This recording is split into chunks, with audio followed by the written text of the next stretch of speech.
इस वक्त यहाँ रात का टाइम है, 6 रोज़े गुजर चुके हैं। ये मैं कल चढ़ाऊँगा तो 7वां रोज़ा होगा यहाँ पे। दो बातों पे बात करना चाहूँगा। एक तो मरीम नवाज़ का आज जो म्यू अस्पताल में एक डॉक्टर को फायर करने का जो तरीका था उस पर, और दूसरा जो एक दहशत गर्द अमेरिका के हवाले किया गया उस पर जिस तरीके से हमारे कुछ पे रोल पे जो एंकर्स हैं उसको इस तरीके से पोर्ट्रे कर रहे हैं कि बस जी इस काम के बाद जो है ना ट्रंप है वो बिल्कुल अब हुकूमत इस्टबलिशमेंट के साथ जफ्फियाँ डाल के ना तो दिन गुजारेगा, तो उस पर बात करेंगे। पहले आते हैं मरीम नवाज़ की तरफ। मरीम नवाज़ का ये जो तरीका था ये बहुत पहले इनके वालिद साहब किया करते थे जब वो वज़ीर आला पंजाब थे मियाँ नवाज़ शरीफ, और उसके बाद चचा जो अब वज़ीर आज़म है ये भी जब थे तो पुलिस वालों को नीचे बिठा के DPO को RPO को और उनको वहीं पे कई को तो कचकड़ियाँ भी लगा देते थे। तो बहरहाल ब्यूरोक्रेसी जो है वो हमारे मुल्क में इन्होंने खुद ही सर पे चढ़ाई हुई है। वो पुलिस के PSP अफसरान हों या ब्यूरोक्रेट हों। ये म्यू अस्पताल में गई हुई थी, वहाँ पे शायद कुछ हालात तो हमारे सारे सरकारी अस्पतालों में जो है जैसे हैं वो आपको पता ही है।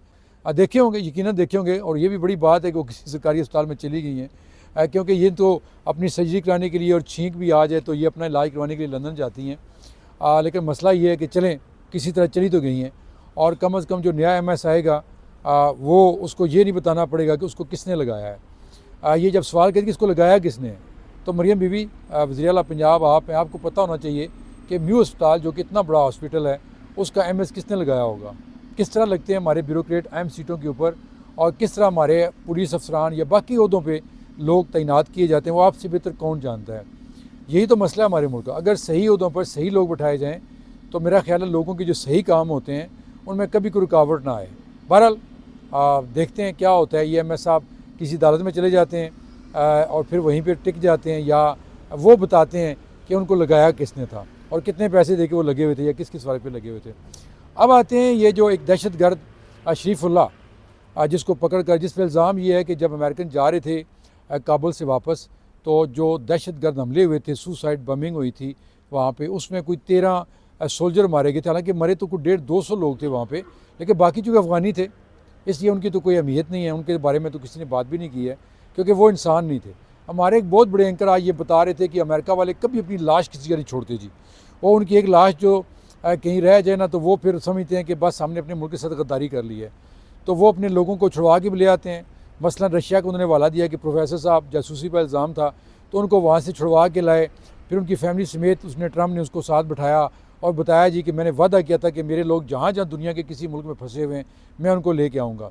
तो ये भी उन्होंने वादा किया हुआ था कि जो शरीफुल्लाह है जो मास्टर माइंड था इन दहशतगर्द हमलों का, उसको अरेस्ट करके हर सूरत लाया जाएगा, उसको सज़ा दी जाएगी।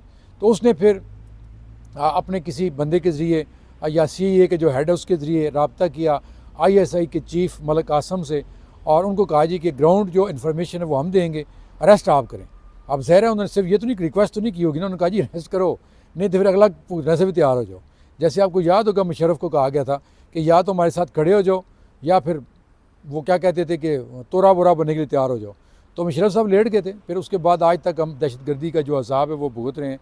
बहरहाल जी हम अफ़गानिस्तान को ख़ुद तो रोक नहीं सके, अफ़गानिस्तान के अंदर से जो दहशतगर्द आते हैं हम उनको रोक नहीं सके। आए रोज़ हमारे मुल्क में धमाके होते हैं, लेकिन आज ये कहा जा रहा है कि जी तारीफ़ कर दी है ट्रंप ने CIA की और हुकूमत पाकिस्तान की कि उन्होंने जी बड़ा एक नामुमकिन काम जो था वो कर दिखाया और शरीफुल्लाह को गिरफ़्तार करके वो पहुँच भी गया है, पहुँचा भी दिया गया वहाँ पे अमेरिका में।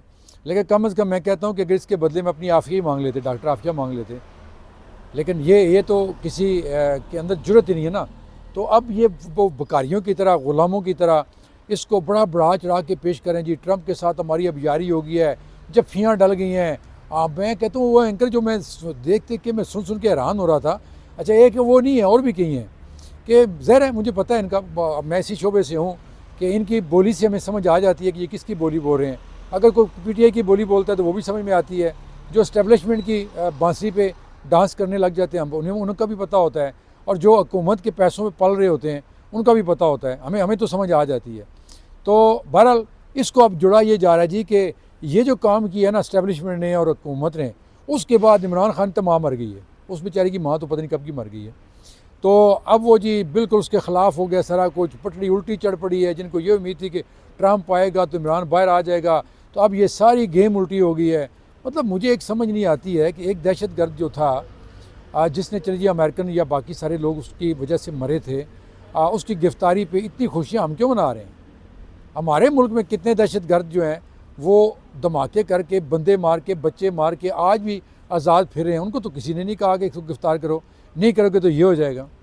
तो बहरहाल ये अच्छा, छोटा सा मैं जाते जाते ये भी बता दूँ, अभी मैं यहाँ ये बस स्टेशन पे मैंने टिकटॉक पे भी चढ़ाई है ये, यहाँ मैं खड़ा था, जैसे भी ये जा रहा है बंदा, तो पुलिस वाले आए, उन्होंने यहाँ पे सर्च ऑपरेशन शुरू कर दिया। 8-10 लोग जो खड़े थे, ये बस स्टॉप है 10, यहाँ पूरे मुल्क में बसें जाती हैं निकोसिया से, तो उसमें 2 लड़के ऐसे थे जिनके पास डॉक्यूमेंट नहीं थे, ID नहीं थी, तो उनको फ़ौरन उन्होंने हैंडकफ किया, उनके हाथ पीछे बांधे ऐसे करके हथकड़ियाँ लगा के, और फिर उनको गाड़ी में बिठा दिया। जब वो गाड़ी जा रही थी तो मैंने देखा तो उसमें कुछ 6-7 लोग और भी थे।